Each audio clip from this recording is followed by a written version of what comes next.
সুপ্রভাত। আজ 13ই জানুয়ারি। আজকের দিনে আমাদের প্রধান চিন্তা হোক, মন্দিরের দ্বারে দাঁড়াইয়া প্রহরীর মতো পাহারা দাও।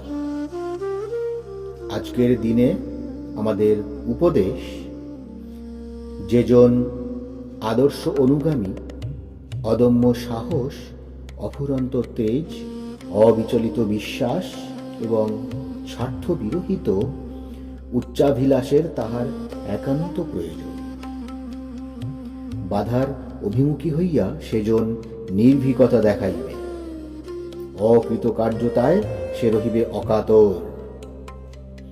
অন্ধকার যখন তাহাকে ঘিরিয়া আসিবে, তখন সে বিশ্বাস হারাইবে না। নির্দিষ্ট কাজের প্রতি তাহার অনুরাগ তাহাকে নিজের কথা ভুলাইয়া দেবে এবং ব্যক্তিগত লাভ ক্ষতির চিন্তা তাহাকে স্পর্শ করিবে না।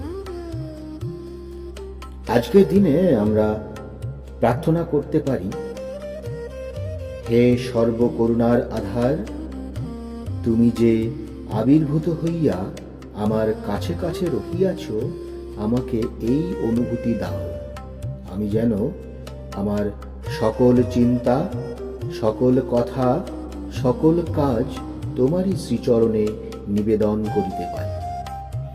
সকল কদর্য কলুষতা হইতে আমার হৃদয়কে মুক্ত করো। তোমার সেবায় যেন আমি চিরবিশ্বাসী ও সত্যনিষ্ঠ হইয়া থাকি। প্রণাম। জয়তু শ্রীরাম।